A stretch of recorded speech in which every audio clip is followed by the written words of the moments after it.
Hello, and welcome to Ipsa Dixit, a podcast on legal scholarship. I'm your host, Brian L. Fry, Spears Gilbert Associate Professor of Law at the University of Kentucky College of Law. My guest is Blake Hudson, A.L. O'Quinn Chair and Professor of Law at the University of Houston Law Center. We will discuss his article, Denying Disaster, a modest proposal for transitioning from climate change denial culture in the southeastern United States, which he co-authored with Evan Spencer, and which was published in the University of Arkansas at Little Rock Law Review. So welcome to the show, Blake. Thanks very much, Brian. I really appreciate the opportunity to be here. Yeah, no, the pleasure's all mine. This is a really kind of fun, interesting, provocative, and kind of, in some ways, terrifying article. As most things dealing with climate change are. Yeah, so I was wondering if you could start by kind of talking about the nature of the problem. Like, sort of, what is the Southeast and why is it especially vulnerable to climate change? Well, I'm from the South. I'm from the state of Alabama, and I've spent a lot of my time writing about natural resources and land use issues in the region because I grew up on some land in the area, and so it's a passion of mine. But one of the things that over my 11 years of writing legal scholarship that I've come to see is that it's hard to separate out the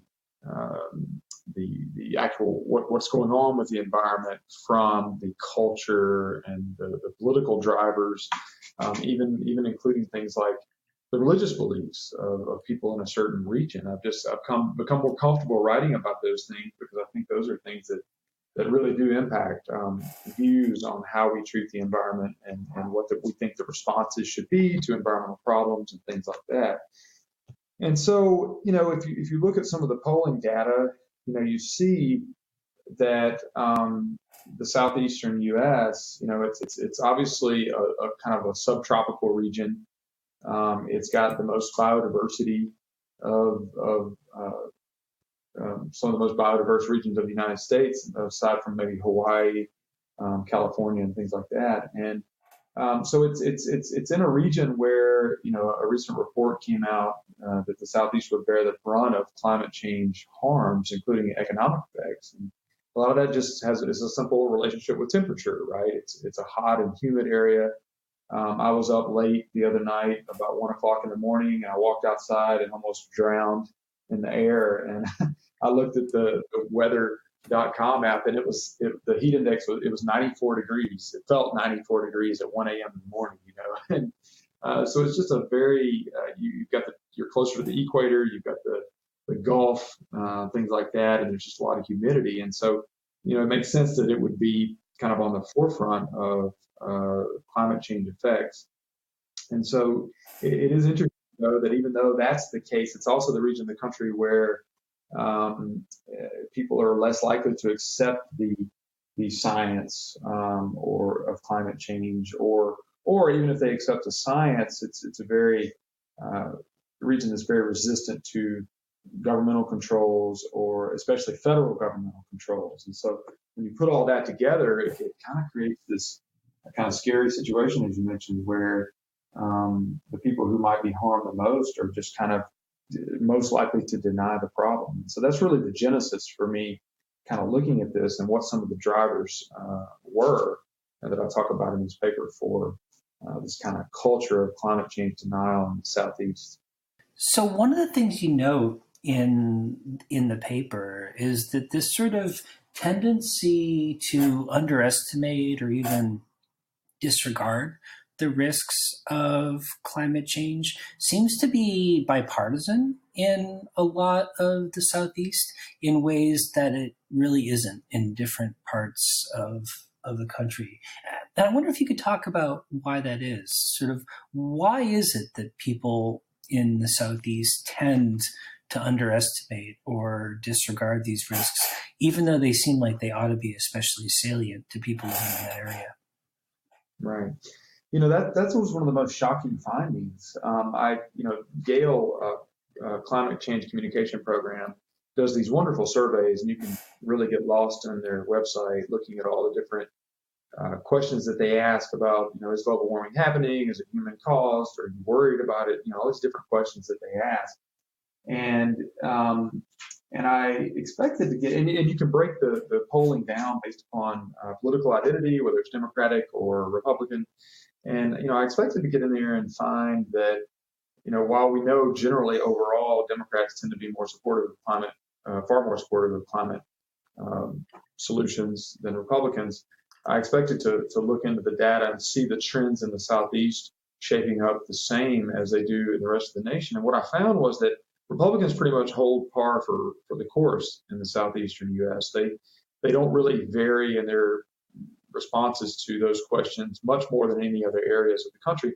In fact, the polling data shows that Republicans in the Southeast are more likely to support carbon regulation than Republicans, say, in the West or the Midwest. Democrats, however, are a different story. The Democrats, and I think the numbers I throw out are anywhere from 6 to 22% less likely than Democrats around the rest of the country to buy into the questions that Yale asks about climate change and whether it's a problem and whether we should do something about it and what should be done about it. And so that's what you're referring to when you say bipartisan. There seems to be something cultural going on there that even people who don't self-identify as conservatives or Republicans have this reticence. And some of that, there are multiple ways you might be able to explain that. And some of that might be this notion of yellow dog Democrats, right? That the parties have shifted over time, and you've kind of got what used to be Democrats are kind of Republican now, as far as like the yellow dogs, kind of George Wallace kind of approach to things. Or Russell Long, I guess, in Georgia would be a better example. But so it might be education levels. I'm not really, sure what the empirical basis of that is, but I do know that there are some other factors that I talk about in the paper that I think drive some of this. I note in the paper, history, right, has an impact there. I mean, if you read Colin Woodward's 11 Americas, I talk about that a good bit, where he has two different groups, Appalachia and the Deep South, which really try to have culturally kind of pushed up against federal overrides of local preference. Basically the way he frames it is these regions are very much about individualism, about personal sovereignty, suspicion of outsiders, and resistance to federal control, taxes, and government regulation. So I think that there's a historical attribute to the southeastern U.S. that kind of transcends politics that leads to some of this denial. I think notions of private property make a big difference. I grew up on some private property in South Alabama, and my grandfather, who I love dearly, but who could be a little rough around the edges, he may or may not have pulled firearms on trespassers. These are the stories that your family tells, and you don't know how seriously to take them or not. But I get it. I get the private property rights. Stay off my property. In some ways, maybe it goes back to that kind of Scotch-Irish Highlander mentality of honor systems and things like that. But even things like you have a lot of private forests in Maine, and you have a lot of private forests in Alabama. And yet in Maine, people are much more willing to accept payment for conservation easements to place them on their property than you are in the South. It's just the conservation easements I talk about this in the paper, but they're utilized much less frequently in the South, largely because if you walk onto somebody's property in the South and say, hey, I'd like to pay you not to cut your timber, you might get a, hey, get off my property, kind of response that I don't know that you get in other parts of the country. I talk about the lax governmental regulation, the forest management policies, just as one example, and just the general land use controls generally in the South are much more lax. It's just this notion of, we just don't want to regulate. And that's largely because there's such a high percentage of private property. But there's some other factors playing in as well, culturally, because in the Northeast you have a lot of private property too. And then there's obviously, religion and some of the divide in the religious world. I know, Catherine Hayhoe has been on the forefront of kind of evangelical scientists to try to promote change with regard to climate change. And even she talks about how, look, Christians or the evangelicals are the people that have a mandate to be stewards of the resources, and yet they're less likely to kind of support climate action, largely because of the political notion that if you, it means you're a Democrat if you support environmental protection or climate change. And so I think that all these factors kind of I think come together to create this culture of either we're going to deny that there's a problem, or if there is a problem, don't tell us how to address it. So, I mean, one of the things you note in the paper is that existing efforts to communicate the risks associated with climate change to people living in the Southeast seem to be relatively ineffective. I wonder why you think that is. Okay, so I thought a lot about this, and this is why this is the strangest paper I've ever written as far as my my proposal. Like calling for some group to put up a 30-second ad on TV, is because I've tried to think of everything else, like, of all the arguments that you can make, like, hey, if you care about kind of personal responsibility and future generations, we've got to address climate change, or did you know you could protect your property values if you'll buy into climate action? Like, all of these arguments presuppose a belief in climate change, right? They presuppose a acceptance of the science of climate change, and you can't convince somebody that their property is going to be damaged by climate change and they should do something about it if they don't believe that that's a problem, right? I mean, that's why I kept thinking of all the different things you might be able to do, and that's why I came up with this associational messaging thing that that you've got to carve out a space where entities that these people tend to trust, say Republicans in the South or even some Democrats in the South, they tend to trust certain entities.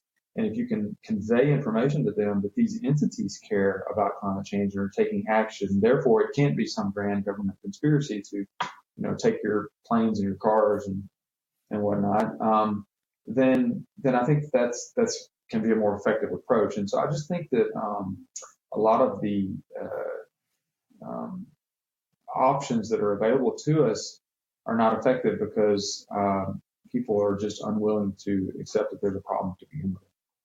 Right, right. So, I wonder if you could just talk a little bit about sort of where the messaging is currently coming from and how it currently reads, and sort of how we might think about how to reorient that messaging and make it more effective. Right. Well, I mean, from my perspective, and again, this doesn't mean this is so, but from my perspective, because I'm around. I mean, I'm from South Alabama. My family is in that area, and Catherine Hayhoe has put out. There was a report recently that if kids talk to their parents more about climate change, then they're more likely to listen and change their views, right? So I mean, I've had that effect on some of my family. Just like, look, I'm not, I'm not Al Gore, and I am concerned about this, and that makes some inroads. But for the most part, what I see, at least in national media and whatnot, and a lot of this goes back to why our country is so divided to begin with the hijacking of the polls of the, mainstream media with kind of hyperpartisanship. But I think most people, they either hear the Democratic candidates for president talking about climate change, and therefore they have this visceral response to it, or they hear Fox News criticizing the Democratic candidates talking about climate change, right? And that's what I wanted to highlight in this paper, is that I don't think your average citizen knows that the U.S. military is super concerned about climate change and is asking for money to deal with it, and that President Trump is signing bills that acknowledge climate change at the very same time that he's eviscerating and actually acting like climate change doesn't exist in other policies, and I don't think the average citizen knows that NASCAR and Walmart and all these other organizations that I highlight in the paper are actually taking action. And so I think some of it is the reason it's ineffective is because of the messenger.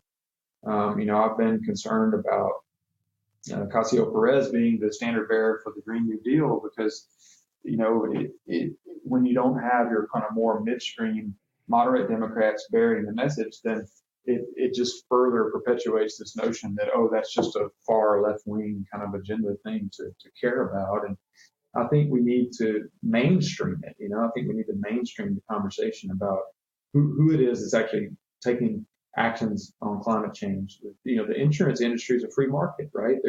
They're out to make money. They're out to, and they're not going to fudge data that could be in their long-term, not in their long-term interest. And so when they're saying that, look, climate change is a problem and we're changing our insurance, that's a signal from the free market and freedom and, not a governmental entity that's telling you that climate change is a problem. And I just don't think most of the people that we would want to reach in the Southeast know that, which is why I make the policy suggestions that I do in the paper. So, what kind of policies do you think would be effective, or what kinds of approaches do you think would be effective? Where does this messaging need to come from in order to reach people, voters in the Southeast, and who are they going to listen to and why? Well, and and I say policy, but that it's actually probably an imprecise term because it's more like you say an action by private entities. When I think about mass media and whether it's Netflix or the ads on YouTube or the ads on TV, the solution I came up with is to say, we have all these political ads that take place during election season, and I would like some of these organizations to take some of their money and just buy a 30-second spot on Fox News, and don't make it like a negative message, but just say, did you know the U.S. military has planned for contingencies for climate change in XYZ ways, and that President Trump has signed a bill to give them money to combat climate change? Or did you know that these entities, these sports organizations have taken these steps? Or did you know these private industries, Walmart, General Motors, all these other, or Dow Chemical, Monsanto, whatever they are, that the insurance industry has taken X, Y, and Z steps. So it almost sounds, I was hesitated to even put this out as scholarship, but I felt like, this is the most effective means of, it kind of goes to Dan Keehan's voucher theory of sending someone in the community who everybody else in the community trusts to convey the message. It's in that same vein of what I call associational messaging, to say that, we know that Southerners appreciate the military. We know they support the military. They're even disproportionately represented in the military compared to other regions of the country. And so if you can just give them the information while they're sitting there watching Fox News or some sports Super Bowl or whatever it is, just give them information about, there are all these other entities out there that aren't part of some left-wing government conspiracy that are caring about this issue. Then I think that puts a little chink in the armor a little bit to say, okay, well, I didn't realize the U.S. military cared about it. I didn't realize Walmart cared about it, or that the insurance companies care about it, or the NASCAR CEO actually mentioned protecting the climate in some of his statements about their sustainable policies. And so I guess some NGO that, not necessarily Sierra Club, but I think this organization called Republican, which Bill Inglis, former congressman from South Carolina, I think that an organization like that's like, look, we're buying into that climate change is a problem. We think there ought to be market-based solutions to address it, but we think there's a problem. I think organizations like that should put some money up and just do some TV ads just for information purposes, And I've talked to my media colleagues that there shouldn't be any kind of restrictions on that. And I guess Fox News can decide whether to not run an ad or not based on its substance, but I don't think that's how they typically work. as long as the price is right. And so I just think this is just getting the information out about what entities are doing. I think could at least uh, disarm people who are predisposed to just not buy into the problem altogether. And we've seen that with regard to Lindsey Graham recently, as some of the things he's done over the last couple of years have shocked me. But he has said we need to, this is a problem. We can't keep our head in the sand, and we've got to get out ahead of the solutions. And I just think having trusted people like that from those communities, conveying that information and can at the very least get them beyond the denial stage into okay, now we can argue about what to do about it. Right, right. So, I mean, one thing I couldn't help wondering reading your article was sort of why it is that the sort of trusted institutions and market actors aren't already making these kinds of pitches, whether they're likely or sort of why they might or might not choose to make those kind of pitches, and also why advocacy organizations aren't already making the same kinds of arguments that you're outlining. I mean, what are the factors sort of defining the conversation around climate change and climate policy in relation to the sort of political climate in the Southeast? I have a sense about why the companies themselves aren't doing it. And this, I don't want to sound divisive or patronizing in this way, but I really think Walmart and NASCAR and Dow and Monsanto, I believe they know that their board and their shareholders are sophisticated and concerned about climate change. And so they have these policies. They know it's good business. They know it's in their long-term interest.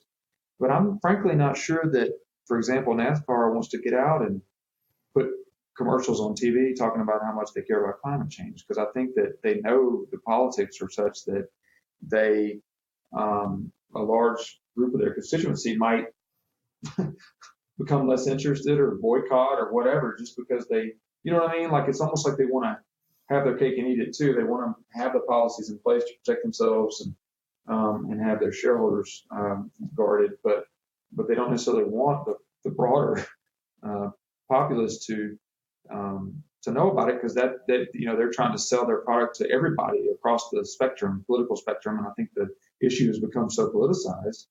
And in fact, I saw a recent poll that it is the most divisive issue in the country, climate change, as far as the degree to which people disagree depending on their party. And so that's my guess as to why businesses aren't doing it. Advocacy groups, I think are too, as I mentioned in the paper, I think they're too focused on just beating the other side, and like just getting the ex-politician elected, just as opposed to thinking in more creative ways. I mean, I've sent this article over to the Sierra Club, who there's a guy from this region in the Sierra Club that I know that has been working on communicating better with constituencies so that they don't come across as just somebody coming in trying to browbeat people into thinking some certain way, but try to understand localities and place-based kind of approaches. And so I'm hoping that some of these advocacy groups will pick up on this notion of, it's not just about slandering the other candidate or getting your person elected. It's also can be these positive messaging campaigns that you ought to be funneling some resources into. And I think that they're just so focused right now on beating the other side that they're not interested in, or they haven't thought of it or whatever. I mean, that's part of what I wanted this paper to do, is kind of kick off a discussion about what are some ways that some groups could come together. I even kind of half jokingly say in the paper that, you should get Al Gore or Sierra Club or something to fund another organization called Republicans for, Climate Action or something like that. And then let that be the little tagline at the end of the ad on TV that says, funded by Republicans for Climate Action or something like that, got to start working together.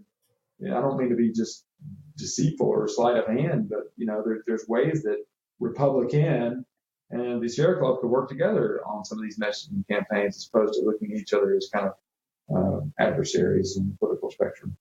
Yeah, I mean, it strikes me that, sort of in the background of the paper is this observation that there's a kind of tone deafness to a lot of the messaging taking place, in the sense that, like, true or false, right? A lot of the messaging around climate change comes off as a little tone deaf or inappropriate, or kind of not pitched in a way that people find compelling in a lot of the South. And I wonder why that is. I mean, are there reasons why the advocacy organizations pushing these positions and trying to advocate in favor of a more progressive climate policy are unwilling to change their messaging? And what would it take for them to kind of think differently about how they talk to people? I think that they're just now realizing it. So maybe it's just a matter of having a little more time to kind of change their approach. But again, I know I've cited her a number of times, but Catherine Hayhoe has talked a lot about how recent studies have demonstrated that telling people facts about climate change or any issue, I guess, maybe even like vaccines and other issues with science, is like one of the least effective ways to change their mind. It's like it's counterintuitive. You think that conveying facts and data would help, but I think that goes to what you're saying, that just either say, oh, come on, there's a problem. If you don't believe it, you're an idiot. Or, okay, there's a problem. Let me convince you. Look, here's what the chart shows, and here's what this shows. I just think those approaches have fallen on deaf ears, and I think they're just now realizing that through some of these studies that demonstrate how difficult it is just to change somebody's mind based upon just throwing a bunch of data and facts at them.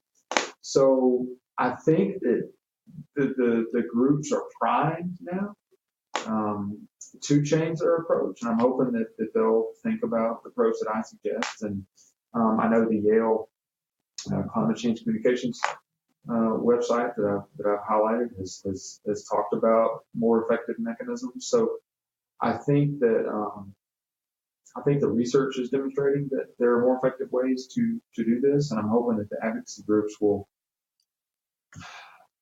I don't know, put down their pride of, well, on principle, we ought to be able to argue facts and can change people's mind. And if we can't, then, too tough for them. I mean, we just can't play these kinds of principle games in a time where we need to take action so quickly. We've got to do whatever it takes to get people on board, even if we think in our heart of hearts that they should be convinced by data. So I'm hoping that these organizations will start doing this in the near future. So, Blake, I mean, if there was one thing that an organization like, say, the Sierra Club could do, what do you think that would be? I mean, what would be the most effective single intervention to kind of communicate or message to voters in the Southeast? Oh, man.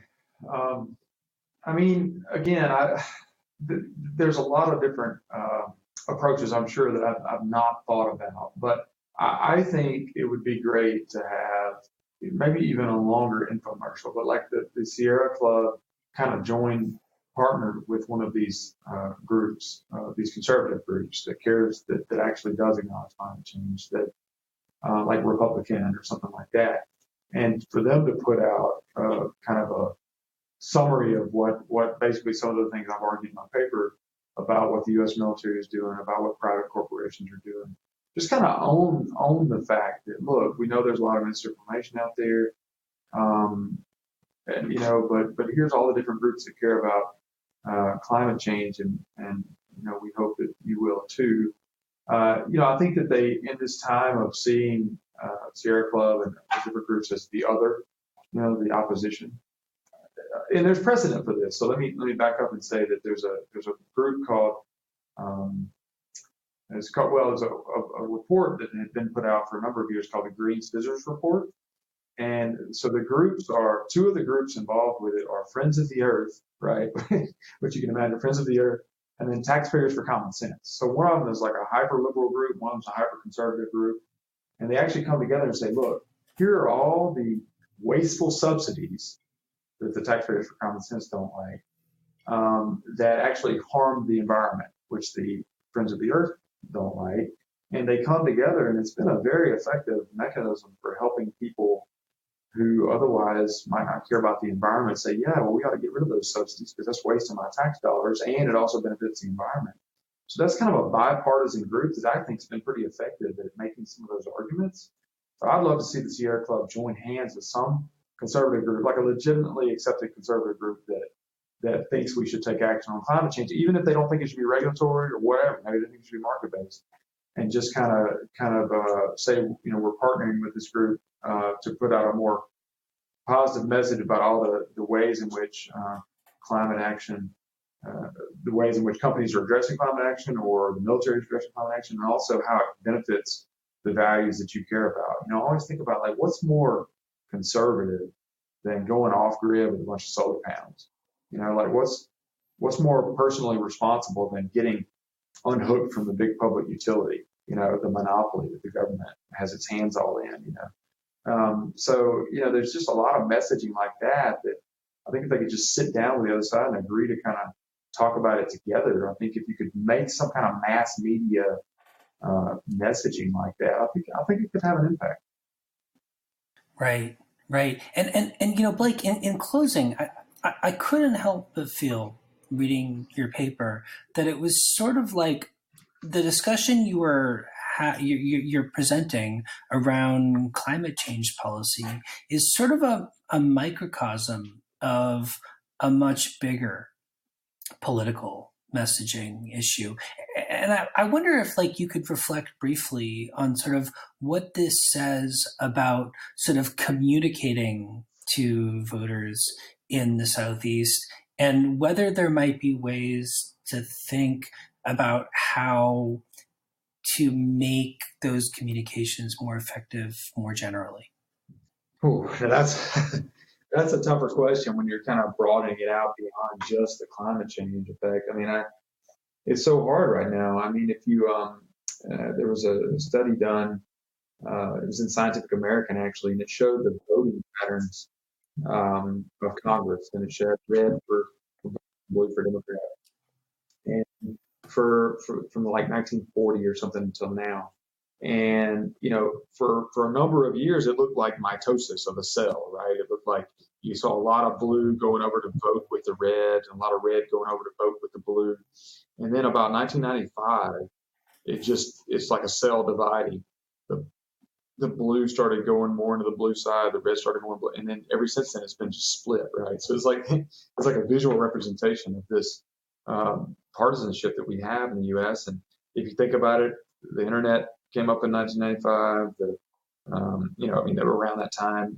Talk, radio and CNN and Fox News and all those things. So like that is such so much inertia there to overcome, kind of more broadly. But because I think people in the Southeast are, a lot of the people I know, they're on Breitbart or they're on some right wing media, and they have nothing but disdain for the other side or whatever. And I just think that, or kind of how they feel big cities are driving the U.S.'s politics as opposed to, and I think that's been a lot of the pushback with Trump. So, I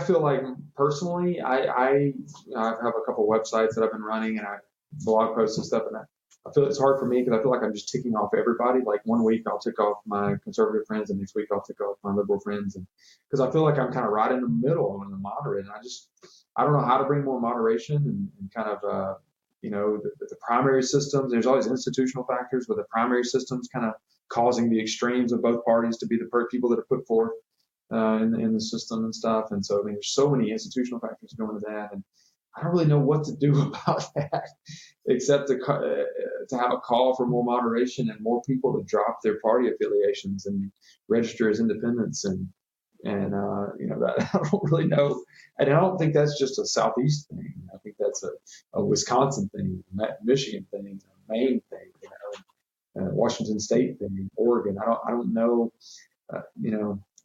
I'm rambling here, but it's a much more difficult question. I think once I expand out beyond the climate change, because I feel like with the climate change issue, there are these entities that conservatives or even Democrats in the Southeast who may be more conservative than Democrats elsewhere tend to support and that are taking climate action. So I've kind of a data point there.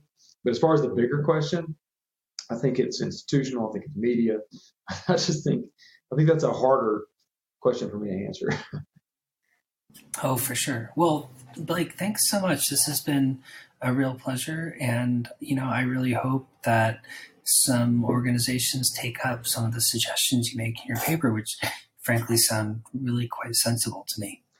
Thank you, Brian. I really appreciate you taking the time and the effort, and I appreciate your podcast and the work you do to highlight scholarship around the country.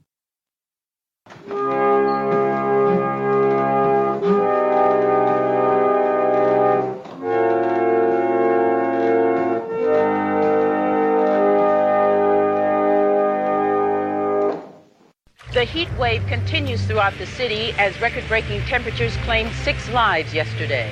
Heat Wave by Saul K. Bright and his Hawaiians. Saul was born in Honolulu. He wrote a song called Hawaiian Scotsman, which made a star out of Bill Akamuhau. Saul K. Bright, Heat Wave, on Theme Time Radio Hour.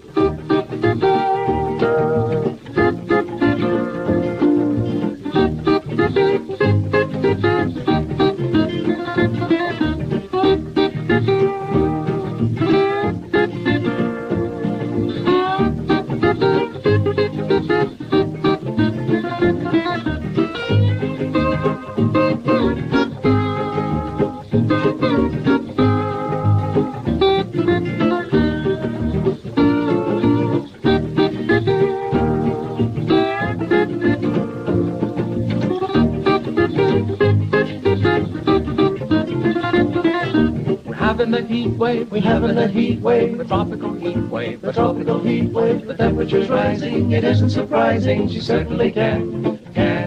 She started the heat wave, she started a heat wave, but letting us heat wave, but letting us heat wave, and in such a way that the customers say that she certainly can.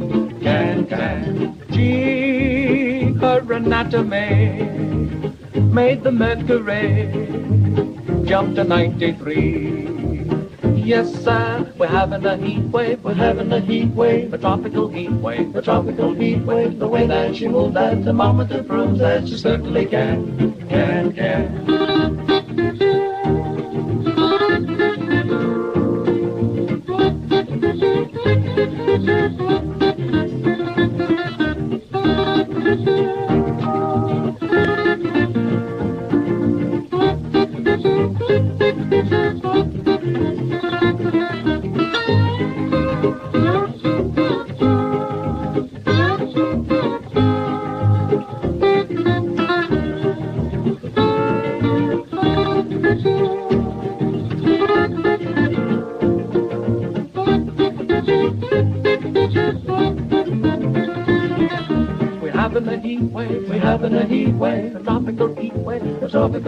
The temperature's rising, it isn't surprising. She certainly can.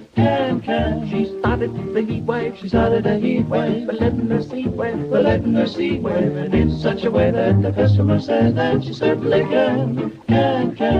She her anatomy made the mercury jump to 93. Yes, sir. We're having a heat wave, we're having a heat wave, a tropical heat wave, a tropical heat wave. The way that she moves that thermometer proves that she certainly can.